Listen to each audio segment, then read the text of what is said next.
Welcome to another video. Back in the camper van. So I'm going to show you how I've upgraded the sound system in here on a modest budget, and how it's wired in. So what I've chosen is to go down a route by getting a couple of Vibe amplifiers. One that will power the front speakers and just increase the volume of the main head unit, and the second one will be running a subwoofer that I will put in the back of the van in a custom made subwoofer box. I've also upgraded the speakers and the door. I put some Kenwood aftermarket speakers in, and the result isn't too bad, but I'm just going to show you the wiring and actually how easy it is to fit. It really isn't particularly hard. A lot of people could do it from home as long as they have a little bit of know-how. So this is what I've chosen. We got a monoblock amplifier that will power the subwoofer. It's from Vibe. Now I know this isn't going to be audiophile quality, but it is very reasonable. It's very small and the reviews aren't too bad. And then a 4-channel amp to match it. So although this says 520 watts, that's the total power that it will produce. In reality, it doesn't produce quite as much as that. So in the box you have instructions.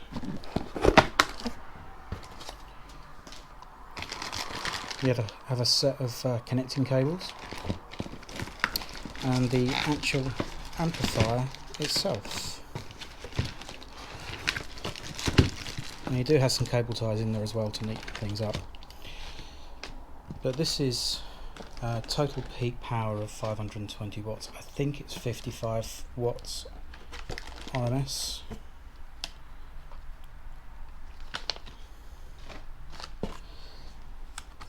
And this is very similar.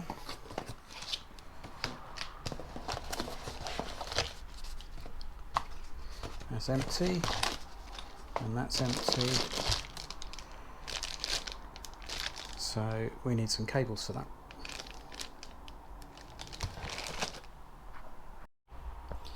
In the box for the monoblock, where I thought these were just some packing, there is actually some cabling, some cable ties, some screws and a fuse, and also a volume control knob.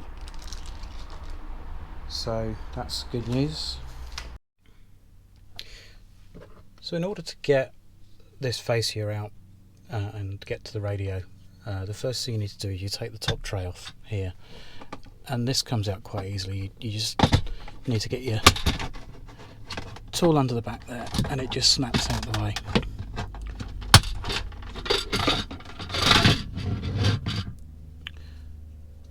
And all it is a couple of little tangs that go into these items here, and then the front edge of this just tucks under there. The next part is you need to get 2 screws out of here. They're Torx. So you take those out and this front fascia just pops off all the way around, and then it will be removed.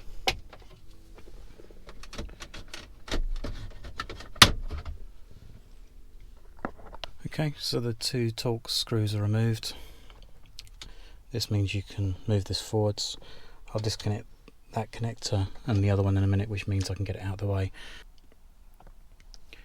But to get the radio out, it's just 4 Torx screws and then it will lift out. So first of all, I'll just show how I've wired in the aftermarket speakers. There's a crossover here which splits the signal that comes out of the radio into bass and treble. So this plug here originally would go into the back of the unit up there.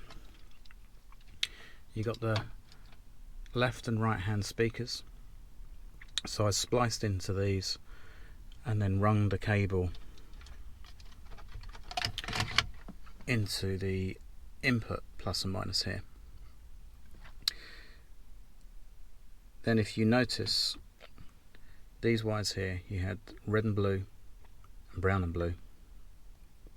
Where I'd split the wire, I've put them in here, which goes to the woofer, and then I've run a new set of wires to the tweeter,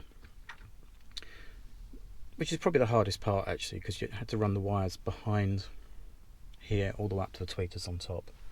So the tweeters here are located here, so I've run a wire either way. So the only adjustment you've got on these is you can actually reduce the volume of the tweeter from 0 dB, -2 and -4 by moving the jumper up and down.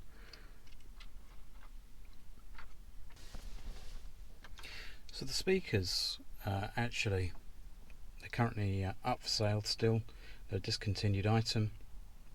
Recommended retail price £300, being sold for £145. I don't know what I paid for them, but I've had them for many years. They've been in a previous car. They're the Kenwood KFC X 1730p. They're 330 watts total power handling.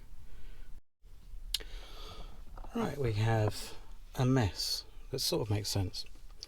So I'll try and explain what's going on. You've got this new harness here that I've threaded through, and that comes out down at the bottom. This first connector here is the power and the speaker wires that go into the end of the amplifier.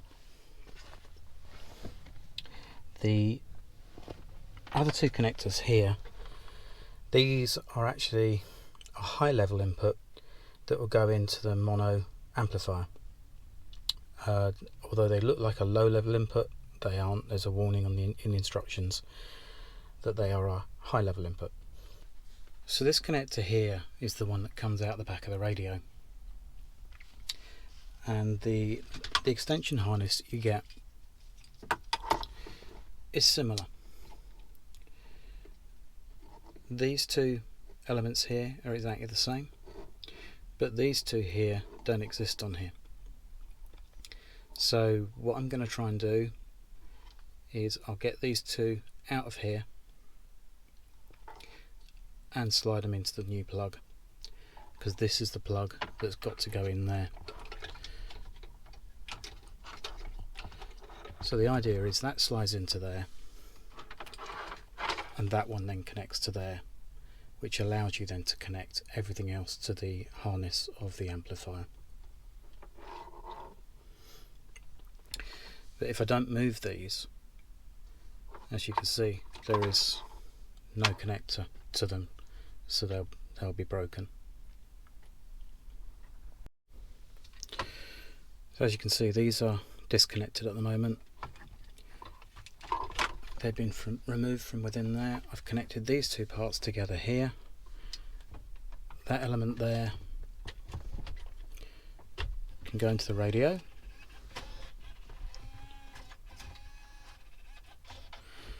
And what I have to do when I move the radio back in place, I'll have to plug these in manually into those positions there. Let's take that out for a minute so there's no power. So that goes to the head unit. So the speaker cables that come out of the head unit need to go down to the amplifier. And it does that by attaching to that cable there.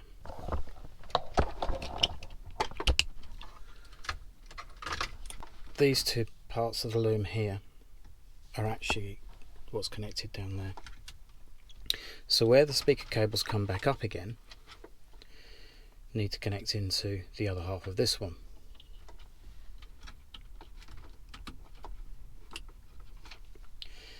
And then we have some auxiliary power which goes into there,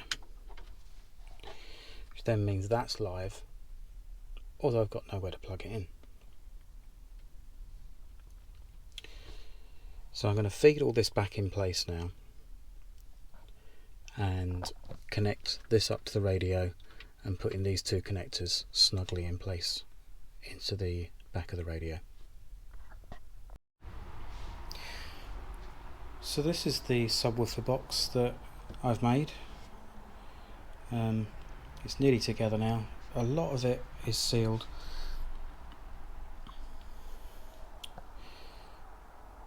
So to secure it, I've put a screw in every 4 inches all the way around.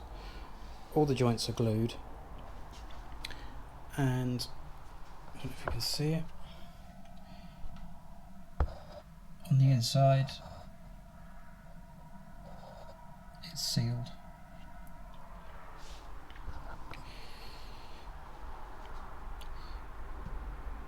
But what I did, I've sealed all the way up underneath here before I put the back on. The hole I've made for the speaker, it means I can now get in and I can put a beader sealant in there. This will obviously need a gasket to seal here, so the idea is it will be completely airtight, and a little bit of carpet to go on the outside just to stop anything that's going to bump into it from having a rattling sound. It doesn't need to be carpeted from a cosmetic point of view because of where it's going.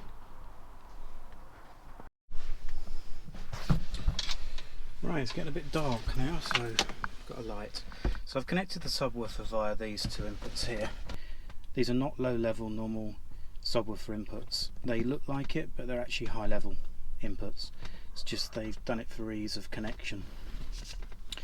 On the back of the amplifier, I switched that over so it's got the filter on it, so it's not going to be putting all of the low frequencies to the door speakers now. It will do it to the subwoofer. So I've actually got the amplifier underneath the seat there, and I need to obviously tidy all this up tomorrow. What you do get with the subwoofer, you get a volume control, so you can set it in a similar way to the amplifier. You can increase and decrease on the amplifier itself how much gain you have, and then you can fine tune it with this while you're driving.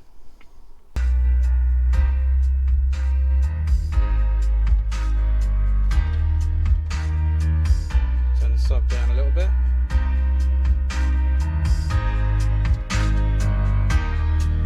As you can see,